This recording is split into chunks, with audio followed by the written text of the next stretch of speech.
UDF ഒറ്റക്കെട്ടായിട്ട് നിന്ന് ജയിക്കും. BJP ഒരു ഓഫർ വന്നിട്ടുണ്ട്. അതെപ്പോഴും അവരിങ്ങനെ ബന്ധപ്പെട്ടുകൊണ്ടിരിക്കുമല്ലോ. അന്ന് 99 വെള്ളപ്പൊക്കത്തിന് മൂന്നാർ ദൈവമുള്ള ആ ബെൽറ്റിൽ പെയ്ത മഴ മുല്ലപ്പെരിയാർ പെയ്താൽ അതെ PK നയനാർ ഉള്ള വാത്സല്യപൂർവ്വം കണ്ട് സപ്പോർട്ട് ചെയ്ത ഒരാളാണ്. UDF മാണി ഗ്രൂപ്പ് ഇങ്ങനെ ഒരു ചർച്ചകൾ ഇങ്ങനെ അറ്റ്ലീസ്റ്റ് മാധ്യമങ്ങളിലൊക്കെ വരുന്നുണ്ട്. സാറിൻ്റെ ഒരു അഭിപ്രായം എന്താ? അത് ഞങ്ങൾ ചർച്ച ചെയ്തിട്ടില്ല. ഇന്നലെ വന്നാൽ ഞങ്ങൾ എതിർക്കുകയില്ല. സ്വാശ്രയ കോളേജുകളിലെ ഈ PK നയനാർ പോലും അറിയാതെ താങ്കളും കണ്ണന്താനം കൂടെ ചെയ്തിട്ടാണ് ആ തീരുമാനം എടുത്തത് കേട്ടത്. കണ്ണന്താനം എക്സാജറേറ്റ് പറഞ്ഞതാ. നയനാർ അറിയാതെ അത് ചെയ്യും എന്ന് വിചാരിക്കുന്നുണ്ട്. പശു സാറിൻ്റെ ഒരു വീക്ക്നെസ് ആണല്ലേ? ചെറുപ്പം മുതലേ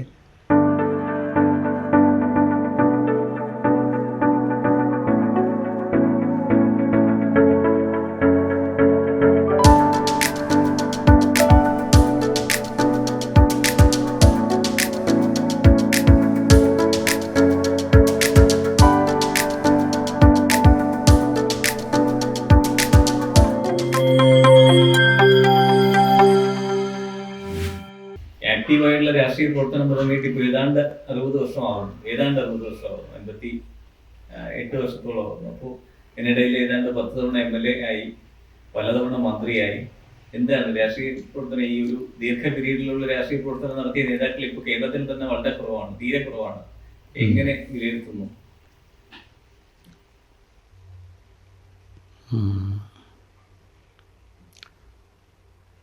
70 MLA ആയി, 78 ആഭ്യന്തര വകുപ്പ്, AK മുഖ്യമന്ത്രി. അത് ഞാൻ ആദ്യത്തേതായതുകൊണ്ട് കെ മാണിക്കെതിരെ തിരഞ്ഞെടുപ്പ് കേസ് വന്നപ്പോഴാണല്ലോ ഒന്നും. പക്ഷേ അത് ഒരു നല്ല തുടക്കമായിരുന്നു. കാരണം അന്ന് ഞാൻ ഈ പോലീസ് ഓഫീസേഴ്സിൻ്റെ ഫസ്റ്റ് മീറ്റിങ്ങിൽ പങ്കെടുക്കുമ്പം ഒന്നേ പറഞ്ഞുള്ളൂ, വേറെ പോളിസിയൊന്നുമില്ല, റൂൾ ഓഫ് ലോ.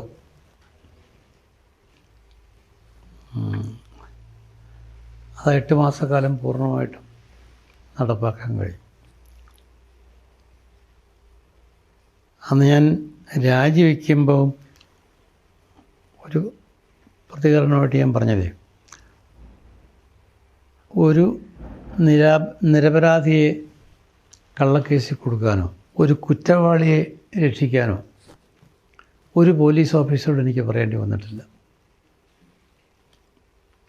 അതുകൊണ്ട് നിയമവാഴ്ച ശരിക്കും നടപ്പായി. അന്ന് AK തന്നെയായിരുന്നു മുഖ്യമന്ത്രി, നല്ല പിന്തുണയും കിട്ടി. പക്ഷേ വളരെ ഫലപ്രദമായി പ്രവർത്തിക്കാൻ കഴിഞ്ഞു. ഈ നോക്കുകൂലി അങ്ങനെയൊക്കെയുള്ള സമയം അത് പൂർണ്ണമായി നിർത്തലാക്കുന്ന ഒരു ദിവസം പ്രഖ്യാപിച്ചു. അതെല്ലായിടത്തും എഫക്റ്റീവായിട്ട് നടപ്പാക്കാൻ കഴിയും. പിന്നെ ആൻറ്റി കറപ്ഷൻ വകുപ്പിലാണുള്ളൂ. കുറച്ച് പേരുടെ പേര് മാത്രമേ തെളിവ് കിട്ടുകയുള്ളൂ. അപ്പോൾ അവരെയൊക്കെ രക്ഷിക്കാനുള്ള വലിയ റെക്കമെൻഡേഷൻസ് വരും. അത് പേര് നോക്കാതെ ഒരാളെ പോലും എക്സെപ്ഷൻ കൊടുത്തിട്ടില്ല. അപ്പോൾ അനേകം ആളുകളെ ആ കുറഞ്ഞ പീരീഡ് കൊണ്ട് പിരിച്ചുവിടാൻ കഴിയും. അത് നല്ലൊരു തൃപ്തികരമായത് കൈകാര്യം ചെയ്യുന്നുള്ള വിഷയമുണ്ട്. പിന്നെ 80 ഞാൻ UDF കൺവീനറായിരുന്നു. കരുണാകരൻ മിനിസ്റ്റർ പിന്നെ വരുന്നത്. ഞാൻ റവന്യൂ ഹൗസിംഗ് മന്ത്രിയായിട്ട്, റവന്യൂ മന്ത്രി എന്നുള്ള നിലയിൽ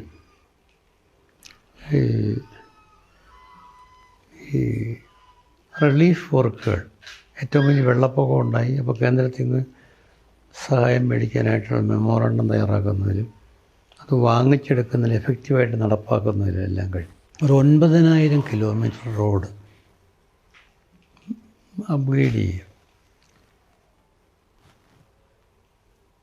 അപ്പോൾ അതിന് ഒരു സ്കീം തയ്യാറാക്കി വേൾഡ് ബാങ്കിൽ സബ്മിറ്റ് ചെയ്തു. അത് വലിയൊരു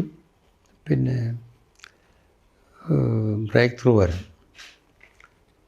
കാരണം അന്നാണ് ഈ KSTP എല്ലാം രൂപീകരിച്ചുകൊണ്ട് റോഡുകളുടെ ഈ PM&BC റോഡുകളും ഏകദേശം 1 കിലോമീറ്ററിന് 1 കോടി രൂപയോളം ചിലവ് വരുന്ന പദ്ധതികളായി. ലോകബാങ്കിൻ്റെ സഹായം ഉള്ളതുകൊണ്ടാണ് അന്ന് ചെയ്യാൻ പറ്റിയത്. പക്ഷെ അന്ന് സാധ്യമാകാതെ പോയൊരു കാര്യമുണ്ട്. ഞാൻ അന്ന് തന്നെ വേറൊരു ഈ മലേഷ്യയിൽ നോർത്ത് സൗത്ത് എക്സ്പ്രസ് ഹൈവേ ഉണ്ട്. ആ രീതിയിൽ എക്സ്പ്രസ് ഹൈവേ കേരളത്തിലുണ്ട്, കാസർഗോഡ് മുതൽ തിരുവനന്തപുരം വരെ. എന്നുള്ളതിൻ്റെ പകുതി സമയം കൊണ്ട് എത്താൻ കഴിയും. പക്ഷേ ചെറിയ ടൗണുകളിലേക്കെല്ലാം ഒരു 6 വരി പാത ആണെന്ന് ഉദ്ദേശിച്ചത്. പക്ഷെ അതിന് പ്രത്യേക ഒരു ഫൈനാൻസ് കിട്ടിയില്ല. അത് ഇപ്പോഴും നടപ്പാക്കേണ്ട കാര്യമാണെന്ന് എനിക്ക് അഭിപ്രായമുണ്ട്. അങ്ങനെയാണെങ്കിൽ പിന്നെ ഈ കേരളയിലൊന്നും ആവശ്യമില്ല. ഈ തിരക്കൊക്കെ ഒഴിവാകും. നമ്മുടെ ചെറിയ ടൗണുകളിലെല്ലാം ഇന്ന് ഈ ഗതാഗതക്കുരുക്കാണ്. അതൊഴിവാക്കാൻ കഴിയുന്നുള്ളത് ഞാൻ തൊടുപുഴയിൽ ഒരു സ്റ്റഡി നടത്തി. ഒട്ടേറെ അതൊരു ടൗണിൻ്റെ കാര്യത്തിൽ മാത്രം. എന്നാൽ സംസ്ഥാന അടിസ്ഥാനത്തിൽ നടപ്പാക്കേണ്ട ഒരു കാര്യമാണ്. പിന്നെ റെയിലിൻ്റെ കാര്യത്തിൽ ഞാൻ പിന്നീടൊരു Mumbai Kanyakumari high speed rail corridor first സ്റ്റെപ്പായിട്ട് Kashmir to Kanyakumari high speed rail corridor വേണമെന്നുള്ളൊരു അഭിപ്രായമായിരുന്നു. ഞാനൊരു യാത്ര ഇവിടെ മുംബൈയിൽ നിന്നും കന്യാകുമാരി ഇവിടെ നടത്തുകയുണ്ടായി. അതും കണ്ണൂർ ടു ട്രിവാൻഡ്രം അല്ല, മലയാളികൾ വളരെ ഉള്ളതുകൊണ്ടും പിന്നെ ഹൈ സ്പീഡ് എല്ലാ രാജ്യങ്ങളിലുമുണ്ട്. അതൊരു ഇപ്പോൾ അത് മുംബൈ അഹമ്മദാബാദ് ഇപ്പോൾ കൊണ്ടുവന്നിട്ടുണ്ട്. അപ്പോൾ ഈ രീതിയിൽ ഞാൻ കേന്ദ്രത്തിൽ പോയി നിവേദനം നടത്തുകയൊക്കെ ചെയ്തു. പക്ഷേ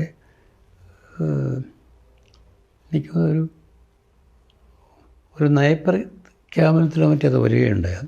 പക്ഷേ ഇതുവരെ നടപ്പായിട്ടില്ല. ഈ 5 മന്ത്രിസഭയിൽ താങ്കൾ മന്ത്രിയായിട്ടിരുന്നിട്ടുണ്ട്. അതായത് അതിൽ ഹോം കൈകാര്യം ചെയ്തു, റവന്യൂ വകുപ്പ് കൈകാര്യം ചെയ്തു, വിദ്യാഭ്യാസം കൈകാര്യം ചെയ്തു, PWD കൈകാര്യം ചെയ്തു, ഇറിഗേഷൻ കൈകാര്യം ചെയ്തു. ഇതിലിപ്പം താങ്കളുടെ ഇതിലെ ഏറ്റവും തങ്ങളുടെ കാലത്ത് ചെയ്യാൻ കഴിഞ്ഞ ഏറ്റവും നല്ലൊരു ഇതായിട്ട് തോന്നിയിട്ടുള്ള എന്ത് കാര്യമാണ്? ഏറ്റവും വലിയ നേട്ടമായിട്ട് ഓരോ കാലഘട്ടത്തിലും ഓരോ പ്രത്യേകതയാണ്. എനിക്ക് തോന്നുന്നു ഐഡിയലായിട്ട് ഒരു ഹോം മിനിസ്റ്റർ എങ്ങനെ എഫക്റ്റീവായിട്ട് പ്രവർത്തിക്കാൻ കഴിയും. അന്നുണ്ടായിരുന്ന പല പ്രശ്നങ്ങളുണ്ട്. പള്ളിത്തർക്കം ഉണ്ടായിരുന്നു, അതൊക്കെ ചർച്ച ചെയ്ത് തീർത്തു. പിന്നെ ഒരു സാധനം കൊണ്ടുപോകാൻ പറ്റില്ല, കയറ്റിയിറക്ക്, നോക്കുകൂലി, അങ്ങനെയുള്ള എന്ത് പ്രശ്നം ഉണ്ടായാലും അത് എഫക്റ്റീവായിട്ട് കൈകാര്യം ചെയ്യാൻ പോലീസിനെ ശരിക്കും നിയന്ത്രിക്കാൻ കഴിയും.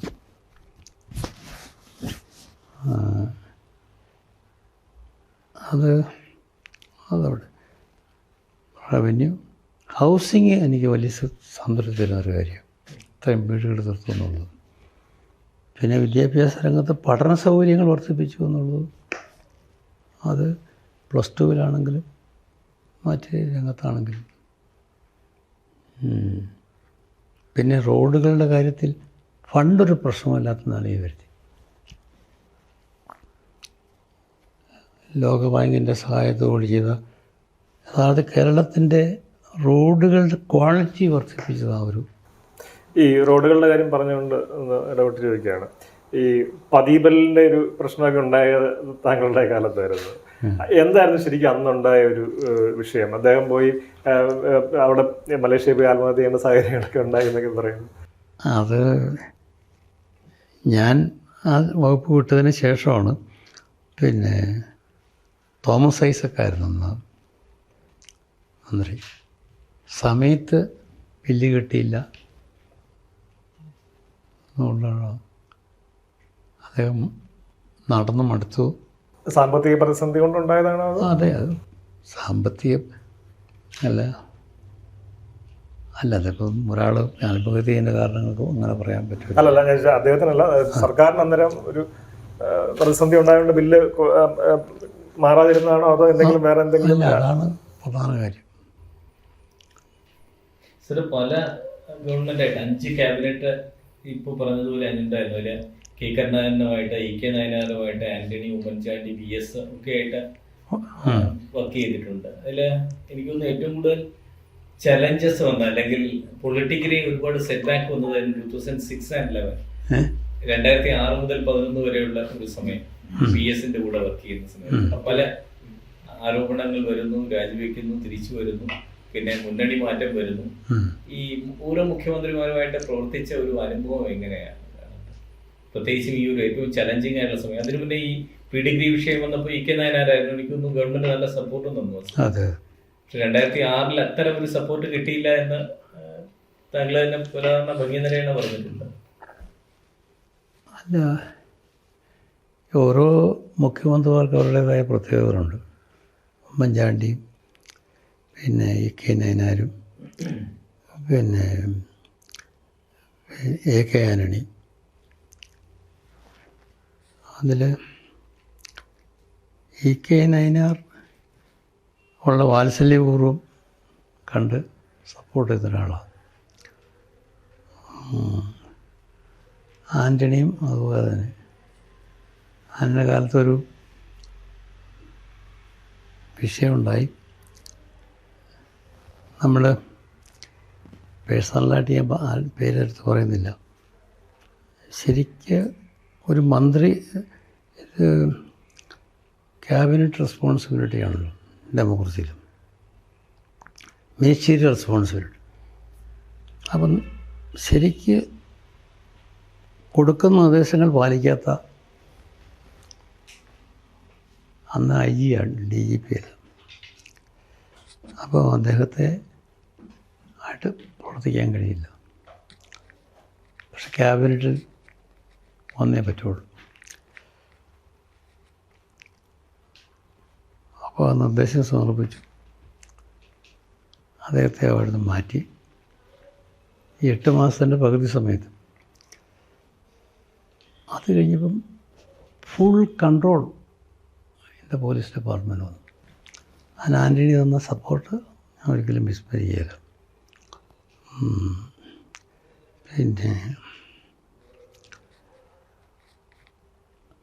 ലോകബാങ്കിൻ്റെ സഹായത്തോടുകൂടി റോഡ് സംസ്ഥാന ഗവൺമെൻറ് റെക്കമെൻഡ് ചെയ്യണമല്ലോ. അപ്പോൾ ലോകബാങ്ക് എന്ന് പറയുമ്പോഴത്തേക്കും LDF അതിനോട് സമീപനമുണ്ട്. അല്ലല്ല, ഇ കെ നായരുടെ കാലം. അത് പക്ഷേ സ്കീം സബ്മിറ്റ് ചെയ്ത് ഫൈനൽ സ്റ്റേജിൽ അദ്ദേഹത്തിന് സപ്പോർട്ട് കിട്ടി. ഇത്രയും നമ്മുടെ സാമ്പത്തിക നില മെച്ചപ്പെടുത്തുന്ന കാര്യമാണ് ഇന്ത്യയിലെ പല സംസ്ഥാനങ്ങളും കൊടുക്കുന്നത്. കേരളത്തിനും വേണം. അത് ഞാൻ പ്രത്യേകമായിട്ട് എടുത്തു പറയുന്നൊരു കാര്യമാണ്. പിന്നെ ഈ +2 നടപ്പാക്കുന്നതിൽ അന്നെനിക്ക് തോന്നുന്നത് LDF മൊത്തത്തിൽ അതിന് തർക്കങ്ങളുണ്ടായെങ്കിലും ഈ പൊതുമേഖലയിൽ മാത്രം മതി എന്ന് പറഞ്ഞിട്ടൊരു സമരം നടത്തും. അത് ചർച്ച ചെയ്ത് 50%, കാരണം സ്കൂളുകൾ ഗവൺമെൻറ് മേഖലയിൽ മാത്രമല്ല, ഡീലിംഗ് ചെയ്യുമ്പോൾ 2 പോലും വേണം. അത് നടപ്പാക്കാൻ കഴിഞ്ഞു എന്നുള്ളത് വലിയൊരു സാറ്റിസ്ഫാക്ഷനാണ്. ഇപ്പോഴും എല്ലാ പഞ്ചായത്തുകളിലും ഇപ്പം +2 അതിന് ഒരൊറ്റ മുദ്രാവാക്യം മുഴക്കി: universalisation of higher secondary education. അത് ഇന്ത്യയിൽ ആദ്യം നടപ്പാക്കിയത് ഇവിടെയാണ്. 10ാം ക്ലാസ് പാസ്സാകുന്ന മുഴുവൻ കുട്ടികൾക്കും പഠിക്കാൻ സൗകര്യം. അപ്പം അതൊരു തൃപ്തി തരുന്നൊരു കാര്യമാണ്.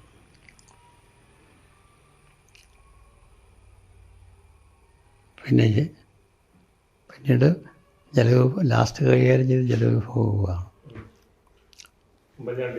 ഉമ്മൻചാണ്ടി. അപ്പോൾ അവിടെയും പൈപ്പെല്ലാം ഇങ്ങനെ എല്ലായിടത്തും പൊട്ടിക്കൊണ്ടിരിക്കുക. അപ്പോൾ ഒരു പൈപ്പ് പോളിസി, ഞാനിവിടെ മാത്രം കണ്ടതല്ല, അതായത് ഒരു മിനിമം ക്വാളിറ്റിയുള്ള പൈപ്പേ വാങ്ങാവൂ, ഒരു പൈപ്പ് പോളിസി. അത് വലിയൊരു അത് ക്വാളിറ്റി കുറഞ്ഞ പൈപ്പിന് അത് വാങ്ങിയാൽ കുറച്ച് കമ്മീഷനൊക്കെ കിട്ടും. അത് അവസാനിപ്പിച്ചു എന്നുള്ളതാണ് എനിക്ക് കാലഘട്ടത്തിൽ കാണും. VS-ന്റെ കൂടെ പ്രവർത്തിച്ചപ്പോൾ അനുഭവം പറഞ്ഞില്ല. ലാസ്റ്റ് അദ്ദേഹമായി പ്രവർത്തിച്ചപ്പോൾ ഞാൻ പീഴപ്പള്ളി മാത്രമായിരുന്നു. വ്യക്തിപരമായ ഇടപെടലുകളൊന്നും കുഴപ്പമൊന്നുമില്ല.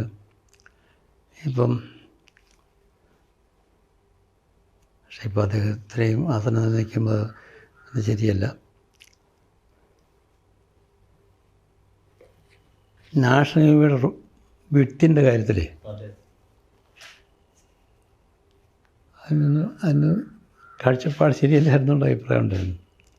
30 മീറ്ററാക്കി ചുരുക്കിയ. അതന്നെ. പിന്നെ 1 കിലോമീറ്റർ റോഡിന് 1 കോടി രൂപ, അതൊക്കെ പെട്ടെന്ന് പുള്ളിക്ക് ഉൾക്കൊള്ളാൻ കഴിഞ്ഞില്ല. പക്ഷേ വർഷങ്ങളോട് നിന്നോളും. അല്ലെങ്കിൽ എല്ലാ വർഷവും ഞാൻ ഈ മുഴുവൻ റോഡുകളും BMC ആക്കണമെന്നുള്ള അഭിപ്രായക്കാരനായിരുന്നു. അല്ല, അത് സംസ്ഥാന പാതകളിലെ അല്ലായിരുന്നോ ഈ 1 കിലോമീറ്ററിന് 1 കോടി രൂപ എന്നുള്ള? അല്ലല്ല, സംസ്ഥാന പാതകളിൽ ആണ് ആദ്യം അത് ചെയ്തത്. എന്നാലും അല്ല, നാഷണൽ ഹൈവേ അല്ല, സ്റ്റേറ്റ് ഹൈവേസും ചെയ്തിട്ടുണ്ട്.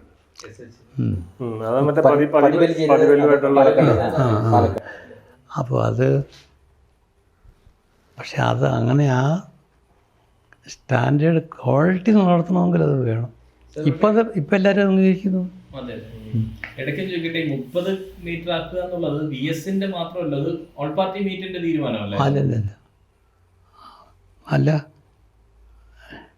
45 മീറ്റർ ആക്കുക എന്നുള്ളതിന് അത് ദേശീയ തലത്തിൽ അപ്പം 30 മീറ്റർ മതി എന്നുള്ളത് അതൊരു ഷോർട്ട് സൈറ്റുള്ള സംഗതിയായിരുന്നു. അത് പിന്നീട് വീണ്ടും 45 ആക്കിയല്ലോ. അല്ല, അന്ന് 30 ആക്കാൻ തീരുമാനിച്ചത് ആരാണ്? ഓൾ പാർട്ടി മീറ്റ് ആണോ അതോ ഗവൺമെന്റിന്റെ ഇൻഡിപെൻഡന്റ് തീരുമാനം? ഓൾ പാർട്ടി മീറ്റിങ്ങൊന്നും എടുത്തിട്ടില്ല ഇത്. അപ്പം അതിപ്പോൾ ആ വിഷയം ഇപ്പോൾ ചർച്ച ചെയ്യുന്നൊരു ഫെയർ അല്ലാത്തതുകൊണ്ട് ഞാൻ അതിലേക്ക് കിടക്കുന്നത്. സാർ, അതിൻ്റെ തന്നെ മറ്റൊരു കാര്യം ചോദിക്കട്ടെ സാർ. EK നായനാരുടെ സമയം പറഞ്ഞപ്പോൾ ഈ +2-ന്റെ കാര്യത്തിൽ സ്വകാര്യ മേഖലയിൽ 50% വരുന്നു. മറ്റൊരിടത്ത് കൂടെ സെൽഫ് ഫിനാൻസിങ്ങിന്റെ കാര്യം പറഞ്ഞു. സ്വാശ്രയ കോളേജുകളിലെ ഈ EK നായനാര് പോലും അറിയാതെ താങ്കളും കണ്ണന്താനം കൂടെ ചെയ്തിട്ടാണ് ആ തീരുമാനമെടുത്തത് കേട്ടത്. കണ്ണന്താനം എക്സാജറേറ്റ് പറഞ്ഞതാ. ഏതായാലും നയനാർ ഇല്ലാത്ത ഒരാളെ പറ്റി ഇങ്ങനെ പറയുന്നതും ശരിയല്ല. എന്നാൽ നയനാർ അറിയാതെ അത് ചെയ്യും എന്ന് വിചാരിക്കുന്നുണ്ടോ? അദ്ദേഹത്തെ ബംഗാളിലുണ്ട്. അത് പറഞ്ഞു കഴിഞ്ഞപ്പോൾ ഒരു സ്റ്റഡി നടത്താൻ നടത്തി അവിടുന്ന് റിപ്പോർട്ടും മേടിച്ചു. അപ്പോൾ അവിടെയുള്ളൊരു കാര്യം ഇവിടെ വേണ്ടെന്ന് പറയുന്നത് കാര്യമില്ല. അപ്പോൾ സാർ ഓൾറെഡി ഇൻഫോം ചെയ്തിരുന്നു, കക്ഷി കൺവിൻസ്ഡ് ആവുകയും ചെയ്തു. അതെ. പഞ്ചാബ് മോഡൽ പ്രസംഗം വന്നിട്ട് അതാണ് പാർട്ടിയുടെ ഇദ്ദേഹം തിരിച്ചു വന്നു കഴിഞ്ഞപ്പോൾ ഈ കേരള കോൺഗ്രസിന്റെ 4 മന്ത്രിമാരെ തരണ്ട, 3 മന്ത്രിമാര് മതി എന്ന് കെ കരുണാകരൻ്റെ ഒരു നിലപാടെടുത്തിരുന്നു. അതാണോ പാർട്ടിയുടെ പിന്നെ ഒരു സ്പ്ലിറ്റിനൊക്കെ കാരണമായി മാറുന്നത്? ഈ പഞ്ചാബ് മോഡലിന്റെ അതിന്റെ ഒരു ഇഷ്യൂ എന്താണെന്ന് സർ പറഞ്ഞു. പഞ്ചാബ് മോഡലിലെ പ്രസംഗം ഒരു ആവേശത്തിൽ പുള്ളി ഇങ്ങ് പറഞ്ഞതാണ്.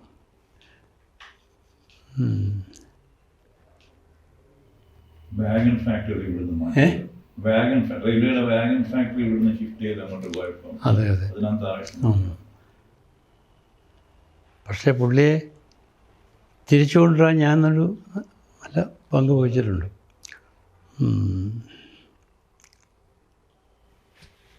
കേരള കോൺഗ്രസ് സ്പിരിറ്റിലേക്ക് പറഞ്ഞത് ഓരോന്നും അല്ല, അതിൻ്റെ ഒരു ചരിത്രം അറിയാൻ ഒരു ആഗ്രഹമുണ്ട്. അന്ന് നിങ്ങൾ 4 പേരായിരുന്നു, KM Mani, Balakrishna Pillai, sir, TM Jacob, 4 പേരായിരുന്നു കേരള കോൺഗ്രസിന്റെ മന്ത്രിമാരായിട്ടുണ്ടായിരുന്നു. പക്ഷേ ബാലകൃഷ്ണപിള്ള പോയിട്ട് പിന്നെ തിരിച്ചു വരുമ്പോൾ ഹൈക്കോടതി കുറ്റവിമുക്തനാക്കി കഴിഞ്ഞപ്പോൾ പിന്നെ K കരുണാകരൻ എന്ന 3 പേർക്ക് മതി മന്ത്രിസ്ഥാനം എന്ന് പറയുകയും അതിലൊരു അസ്വാരസ്യം ഉണ്ടാവുകയും ചെയ്തു എന്ന് കേട്ടിട്ടുണ്ട്. ബാലകൃഷ്ണപിള്ള തിരിച്ചു വന്നല്ലോ, മന്ത്രിസഭയിൽ കയറിയല്ലോ. ഈ താങ്കൾ പിന്നെ രാഷ്ട്രീയത്തിലേക്ക് വരും അവിചാരിതമായിട്ടാണ് വന്നതെന്ന് കേട്ടിട്ടുണ്ട്. അതായത് MA ആയിരുന്നു അല്ലേ, MA എക്കണോമിക്സ് ആയിരുന്നു. അത് കഴിഞ്ഞ് പിന്നെ വിദേശത്തേക്ക് എങ്ങോട്ട് പോകാനുള്ള ഒരു പ്ലാനിലും ഒക്കെ ആയിട്ട് നിൽക്കുന്ന സമയത്താണ് അമേരിക്കയിലുണ്ട്. ഓക്കെ, എങ്ങനെയായിരുന്നു രാഷ്ട്രീയത്തിലേക്കുള്ളൊരു? അല്ല, ഞാനിവിടെ ഈ കുറച്ച് MA കഴിഞ്ഞിട്ടുള്ള കുറച്ച് സോഷ്യൽ വർക്കൊക്കെ ഉണ്ട്. ഗാന്ധിയൻ ഞാൻ ശരിക്കും പറഞ്ഞാൽ വായിക്കുമായിരുന്നായി ഡിസ്കവറി ഓഫ് ഇന്ത്യ വായിച്ചിട്ടാണത്. പ്രീക്ക് പഠിച്ചിട്ടുണ്ടെന്ന് വായിച്ചു. ചീപ്പ് എഡിഷൻ പുസ്തകം വാങ്ങിച്ചു. അതിൽ നിന്ന് ഗാന്ധിജിയെപ്പറ്റി നെഹ്റുവിൻ്റെ പരാമർശം, പിന്നെ ഗാന്ധിജിയെപ്പറ്റി വായിക്കാൻ തുടങ്ങി. 89 കിട്ടാവുന്ന മുഴുവൻ പുസ്തകങ്ങളും ഗാന്ധിജിയെപ്പറ്റി വാങ്ങിച്ച് വായിച്ചു. അപ്പം ഗ്രാമസ്വരാജ്യം വളരെ ആയി. അപ്പം ഞാനിവിടെ ഈ അത്യുൽപാദന ശേഷിയുള്ള തൈകൾ വിതരണം നടത്തുക, പിന്നെ ജനങ്ങളെ എഡ്യൂക്കേറ്റ് ചെയ്യുക. അപ്പം എൻ്റെ ഈ ലൈബ്രറികളുടെ അവിടെയുള്ള വാർഷികങ്ങളൊക്കെ എന്നെ വിളിക്കും. അപ്പോൾ ആ കാലയളവിൽ ഇവിടെ നിൽക്കുമ്പം കേരള കോൺഗ്രസ്സിലേക്ക് എന്നെ ഇവിടെ ആൾ പറഞ്ഞു ചേർത്തു. എൻ്റെ ഫാദറൊക്കെ കേരള കോൺഗ്രസ് ആയിരുന്നു. അതുകൊണ്ട് പിന്നെ അവിടെ നിന്ന് സ്റ്റേറ്റ് കമ്മിറ്റിയിലേക്ക്, തൊടുപുഴത്തെ കമ്മിറ്റി വരും. അങ്ങനെ നിൽക്കുമ്പോഴാണ് പിന്നെ 70 ഇലക്ഷൻ വരുന്നത്. അന്ന് പാർട്ടിയിലുണ്ട്, കേരള കോൺഗ്രസിലുണ്ട്. ഞാൻ പാർട്ടിയുടെ സ്റ്റേറ്റ് കമ്മിറ്റി മെമ്പർ. അപ്പോൾ ഈ തൊടുപുഴ അതിന് മുമ്പുള്ളത്തെ 2 ഇലക്ഷൻ നടന്നു. 65 CM ആയിട്ട് ജയിച്ചു, 67 കേരള കോൺഗ്രസ് ആൾ പരാജയപ്പെട്ടു. അതെ. അപ്പം ഇവിടെ നിന്ന് ആളുകൾ എങ്ങനെയോ ഞാനാണ് ജയിക്കാൻ സാധ്യതയുണ്ടെന്ന് പറഞ്ഞ്, അപ്പം ഞാൻ പറഞ്ഞു. അപ്പോൾ അവർ എൻ്റെയും കൂടെ പേര് വെച്ച് 4 പേരുടെ പേരയക്കാനാണ് പറഞ്ഞു. എൻ്റെയും കൂടെ പേര് വെച്ച്. അപ്പോൾ ഇവിടെ നാട്ടിൽ വിളിച്ച് പറഞ്ഞിട്ട് KM ജോർജ് ഇവിടെ വരുന്നു, ചർച്ച ചെയ്തു. അപ്പോൾ അവർ പറഞ്ഞു ഞാനാണെങ്കിൽ ജയിക്കാൻ സാധ്യതയുണ്ട്. അപ്പോൾ എൻ്റെ ഫാദർ പറഞ്ഞാലേ നടക്കുകയുള്ളൂ. അപ്പോൾ KM ജോർജ് സാറും കുറേ പ്രവർത്തകരോട് ഇവിടെ വന്ന് എൻ്റെ ഫാദറിനോട് പറഞ്ഞു. അപ്പം കുറേ ചർച്ച ചെയ്തിട്ടും പുള്ളി സമ്മതിച്ചില്ല. അപ്പം ജോർജ് സാർ പറഞ്ഞു അങ്ങനെയാണെങ്കിൽ ഞാനിഞ്ഞ് പോവുകയാണ്, ഇവിടെ സ്ഥാനാർത്ഥിയെ ഉണ്ടാക്കുന്ന കാര്യം കുഞ്ഞാട്ടൻ എന്നാണ് ഫാദറിനെ വിളിക്കുന്നത്, കേൾക്കണമെന്ന്. അപ്പം ഞാൻ പുള്ളിയെ പിണക്കി വിടാതെ എനിക്ക് എൻ്റെ മനസ്സിൽ മാത്തച്ഛൻ കുറുനാക്കൊന്നതിന് ഒരാളെ നിർത്താമെന്ന് വിചാരിച്ചു. പക്ഷേ അദ്ദേഹവും അവസാനം സന്നദ്ധായില്ല. പിന്നെ നോമിനേഷൻ കൊടുക്കുന്നതിൻ്റെ തലേ ദിവസം രാത്രി തീരുമാനിക്കുന്നു നോമിനേഷൻ കൊടുക്കും. അങ്ങനെയാണ് തുടക്കത്തിലേക്ക് വന്നത്. അന്ന് ത്രികോണ മത്സരമാണ്. CPM അതിൻ്റെ സ്വതന്ത്രൻ, കോൺഗ്രസ്. നീ കോൺസ്റ്റിറ്റ്യുവൻസി അല്ല, കൂത്താട്ടുള്ള കലഞ്ഞി. അതിന് മുമ്പിലത്തെ ത്രികോണ മത്സരത്തിൽ ഒരു ഇടതുപക്ഷത്തിൻ്റെ CPI ജയിച്ചു. തെരഞ്ഞെടുപ്പിൽ കനത്ത മത്സരമായിരുന്നു. 1635 വോട്ടിൻ്റെ ഭൂരിപക്ഷത്തിനാണ് ഞാൻ ജയിക്കുന്നത് ഫസ്റ്റ്. പിന്നെ മുന്നണിയായി. സർ, ഈ 64 കേരളത്തിലെ കേരളത്തിലല്ല ഇന്ത്യയിലെ തന്നെ സിനാറി നോക്കിക്കഴിഞ്ഞാൽ 2 പാർട്ടികൾ ഫോം ചെയ്യുന്നുണ്ട്. ഒന്ന് CPIM, മറ്റൊന്ന് കേരള കോൺഗ്രസ്. രണ്ടും കേരളത്തിലെ പ്രമുഖ പാർട്ടികളാണ്. ഇപ്പോൾ ഈ 60 വർഷം കഴിഞ്ഞ് നോക്കുമ്പോൾ CPIM വലിയ റൂളിംഗ് പാർട്ടിയായി, വലിയ ഫ്രണ്ടായി. കേരള കോൺഗ്രസ് ഇപ്പോഴും ഒരു 8-10 സ്പ്ലിൻഡർ ഗ്രൂപ്പായിട്ടിരിക്കുകയാണ്. എന്താണ് കേരള കോൺഗ്രസിന് സംഭവിച്ചത്? അതിങ്ങനെ നിർഭാഗ്യകരമായ മത്സരങ്ങൾ. 70-ൽ അല്ല 65-ൽ 25 സീറ്റ്, 77-ൽ 20 സീറ്റ് ജയിച്ചായിരുന്നു. പിന്നെയാണ് താഴോട്ട് ഇല്ല 67-ല്ലേ? 67-ലല്ല, 65-ൽ 67-ൽ 5 വരെ കേരള കോൺഗ്രസ് ഉള്ളു. 65-ൽ 25.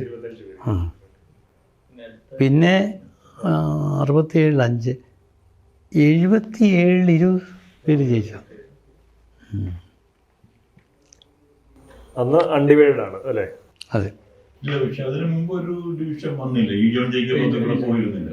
അല്ല, അതെല്ലാം കൂടെ KM ജോർജിൻ്റെ അന്തരിച്ചതിന് ശേഷം ഉള്ളവരെല്ലാം കൂടെ യോജിച്ച്, ഇൻക്ലൂഡിങ് ഈ ജോൺ ജേക്കബ് കൂടെ വീണ്ടും യോജിച്ച് മത്സരിച്ചതാണ് 77-ലെ ഈ 20 സീറ്റ്. ഈ ആദ്യത്തെ സ്പ്ലിറ്റിനെ കുറിച്ചുള്ള ഒരു കൃത്യമായിട്ട് KM ജോർജുമായിട്ടുള്ളത് ഒരു നിർഭാഗ്യകരമായ, അതാണ് ആദ്യത്തെ സ്പ്ലിറ്റ്. അല്ല, ജോൺ ജേക്കബിന് KM ജോർജിനെ മറ്റേ മന്ത്രിസ്ഥാനമായിട്ട് ബന്ധപ്പെട്ട് മന്ത്രിസ്ഥാനം ചെയർമാൻ സ്ഥാനം ഒരുമിച്ച് വഹിക്കുന്നത് സംബന്ധിച്ചുള്ള പ്രശ്നമായിരുന്നു.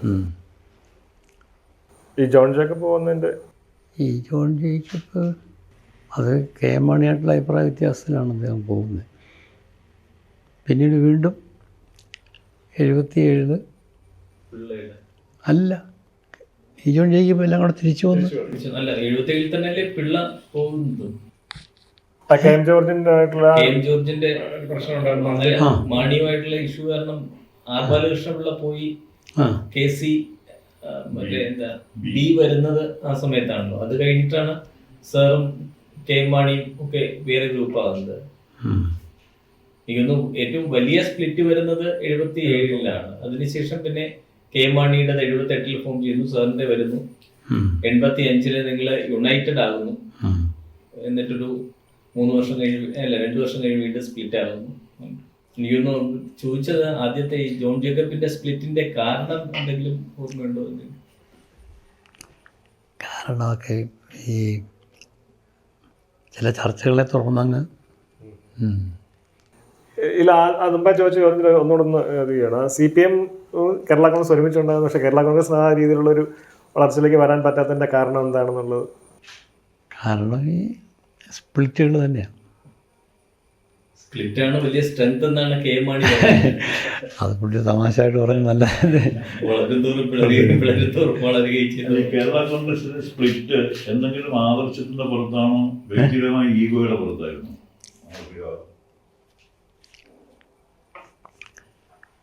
ചെറിയ ചെറിയ പ്രശ്നങ്ങളുടെ പുറത്താണ് ഭിന്നിച്ചു പോയിട്ടുള്ളത്. അല്ല, വ്യക്തിപരമായ താല്പര്യങ്ങൾ എന്തെങ്കിലും ആയിരുന്നു അതിനകത്ത് കൂടുതലും സ്വാധീനിച്ചിട്ടുള്ളത്? അത് ഓരോ സമയത്തും ഓരോ വിഷയങ്ങളാണ്. പിന്നെ ഒരു യോജിപ്പിൻ്റെ പേരിലാണ് ഞാൻ ഇടതുപക്ഷത്തു നിന്ന് ഇങ്ങോട്ട് പോകുന്നത്. KM മാണിയായിട്ട് യോജിച്ച് 23 വർഷത്തിന് ശേഷം. 20 വർഷത്തിന് ശേഷം 87-ലായിരുന്നു. 89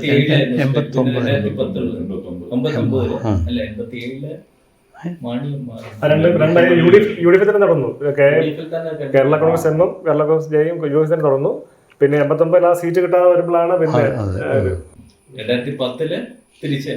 അതെ.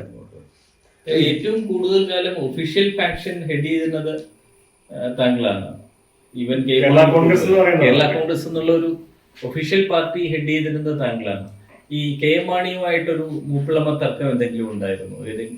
കാരണം എല്ലാ നാളും എനിക്കൊന്നൊരു റീസെന്റ് ആയ ഹിസ്റ്ററി നോക്കുമ്പോൾ കേരള കോൺഗ്രസ് ഒന്നുകിൽ PJ ജോസഫിന്റെ കയ്യിലാണ്, അല്ലെങ്കിൽ KM മാണിയുടെ കയ്യിലാണ്. KM മാണിയായിട്ടുള്ളൊരു റിലേഷൻ എന്തായിരുന്നു? അല്ല, ഇണങ്ങിയും പിണങ്ങിയൊക്കെ വന്നിട്ടുണ്ട്. ലാസ്റ്റ് പിന്നെ യോജിക്കാൻ തീരുമാനിച്ചു. പിന്നെ പുള്ളി മരിക്കുന്നവരും വരെ യോജിച്ച് തന്നെയാണ്. അല്ല, അതാണ് ഞാൻ ചോദിക്കുന്നത്. അപ്പം എനിക്ക് തോന്നുന്നു KM മാണി താങ്കളെ വിളിച്ചത് ഔസേപ്പച്ചനെന്നാണ്. അപ്പൊ നിങ്ങൾ തമ്മിൽ അങ്ങനെ ഒരു ബന്ധം തുടക്കം മുതൽ ഇപ്പൊ ഇണങ്ങിയും പിണങ്ങിയിരിക്കുന്ന കാലത്ത് നിങ്ങൾക്കിടയിൽ ഒരു ആത്മബന്ധം എല്ലാ കാലത്തും ഉണ്ടായിരുന്നു. എങ്ങനെയാ മാണി സാറുമായിട്ടുള്ള ബന്ധത്തെ എങ്ങനെയാ ഓർമ്മിക്കുന്നത്? ഞാൻ പറഞ്ഞല്ലോ ഇണങ്ങി ലാസ്റ്റ് ഒന്നിച്ച് നിൽക്കാൻ തീരുമാനിച്ചു. ലാസ്റ്റ് പുള്ളി മരിക്കുന്നിടം വരെ ഒന്നിച്ച് നിന്നു.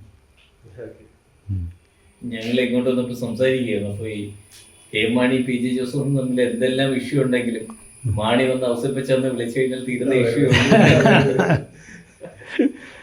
അത്രയും ഒരു അടുപ്പം ഉണ്ടായിരുന്നു. ഉണ്ടായിരുന്നു. അപ്പം ലാസ്റ്റ് പുള്ളി അങ്ങനെ റിക്വസ്റ്റ് ചെയ്തിട്ട് ഞാൻ മന്ത്രിസഭയിൽ നിന്ന് ഇറങ്ങിയെന്നല്ല ചോദിപ്പോൾ ഉണ്ടാക്കിയത്.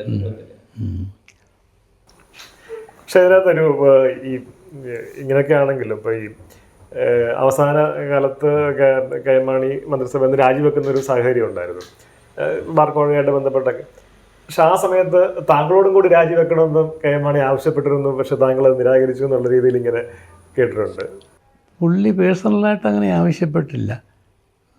പക്ഷേ പാർട്ടിക്കകത്ത് അങ്ങനെ ഒരു ചർച്ചയും നടന്നിട്ടില്ല. കാരണം ഈ രാജിവെക്കുന്നത് താൽക്കാലികമായിട്ടില്ലേ. അപ്പോൾ പിന്നെ ഞാൻ രാജിവെച്ചാൽ മുന്നണിയായിട്ടുള്ള ബന്ധവും തീരുമില്ല. അല്ല, എനിക്കത് KM മാണി അങ്ങനെ ഒരു ആഗ്രഹം ഉണ്ടായിരുന്നു എന്ന് പുറത്ത് എന്നോട് പറഞ്ഞിട്ടില്ല. ആർ ബാലകൃഷ്ണ പിള്ളയുമായിട്ട് അത്തരം ഒരു റിലേഷൻ ഉണ്ടായിരുന്നു? ഇത്തരം ഒരു KM മാണിയുമായി ഉള്ളതുപോലെ ഒരു ആത്മബന്ധം ഉണ്ടായിരുന്നു? അത്ര അടുത്ത ഇടപെടാൻ കഴിഞ്ഞിട്ടില്ല. പക്ഷേ ഞങ്ങൾ പുള്ളിയെ മന്ത്രിസഭയിൽ കയറി കഴിഞ്ഞ് ഞങ്ങൾ ഒന്നിച്ചായിരുന്നു. അത് കഴിഞ്ഞ് പിന്നെ പുള്ളി വിട്ടുപോകണമെന്ന് പറഞ്ഞപ്പം പുള്ളി അവനോട് ചോദിച്ചില്ല. പശു സാറിൻ്റെ ഒരു വീക്ക്നെസ് ആണല്ലേ? പശു സാറിൻ്റെ ഒരു വീക്ക്നെസ് ആണല്ലേ? ചെറുപ്പം മുതലേ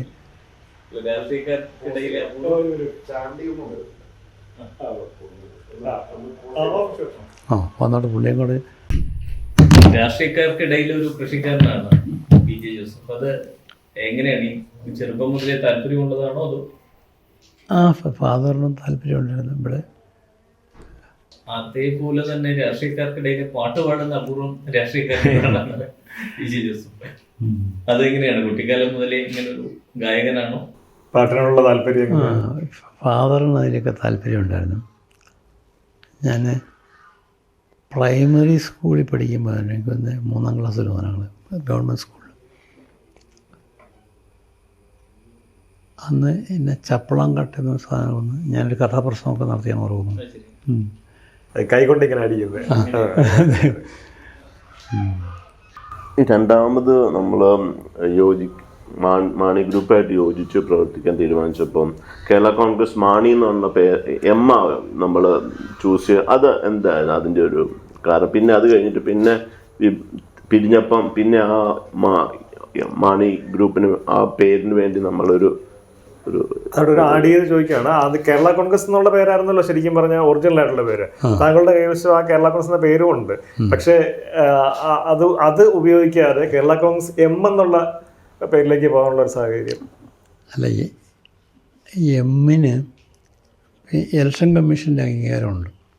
അല്ല, കേരള കോൺഗ്രസ് ഉണ്ടായിരുന്നു. അല്ല, അത് PC തോമസ് ആയിട്ട് പ്രശ്നം. അപ്പോൾ അതങ്ങനെ തന്നെ ഫൈനലി ഇപ്പോൾ കേരള കോൺഗ്രസ് തന്നെയായി. ഇപ്പോൾ കേരള കോൺഗ്രസ് തന്നെയുള്ളൂ ഞങ്ങളുടെ പാർട്ടി. അംഗീകാരമായി, ചിഹ്നമായി. ഈ കേരള കോൺഗ്രസ് J ആയിട്ട് നിൽക്കുന്ന സമയത്ത് കേരള കോൺഗ്രസ് ജേക്കബും ഉണ്ടായിരുന്നു. ആ സമയത്ത് എങ്ങനെയായിരുന്നു? ഒഫീഷ്യൽ ഗ്രൂപ്പ് സാറിൻ്റെ ആയിരുന്നു കേരള കോൺഗ്രസ് എന്നുള്ള പേര് സാറിന്റെ പാർട്ടിക്കായിരുന്നു. മറ്റേത് കേരള കോൺഗ്രസ് എന്നുള്ള ഒറിജിനൽ പേര് ഈ PC തോമസ് ഇതുണ്ടാകുന്ന വരെ ഈ ലീഗൽ ഇഷ്യൂ ഉണ്ടാക്കുന്ന വരെ സാറിൻ്റെ കയ്യിലായിരുന്നു കേരള കോൺഗ്രസ് എന്നുള്ള പേരും പാർട്ടി ചിഹ്നം. ഈ KM മാണിയായിട്ട് വേറൊരു പ്രശ്നം ഉണ്ടായെന്നുള്ളത് കേട്ടിട്ടുണ്ട്. അതായത് ഈ കേരള കോൺഗ്രസ് ഈ 87 സ്പ്ലിറ്റ് ചെയ്യുമെന്ന് പറയുന്നുണ്ടല്ലോ. അന്ന് താങ്കളുടെ കയ്യിലേക്ക് ഇത് ആണ് മറ്റേ ഒഫീഷ്യൽ ചിഹ്നം അല്ലെ, കുതിര ആയിരുന്നു അല്ലേ? കുതിര അന്ന് കുതിര താങ്കൾക്ക് ലഭിക്കുകയും അത് KM മാണിക്ക് അത് 2 ചിഹ്നം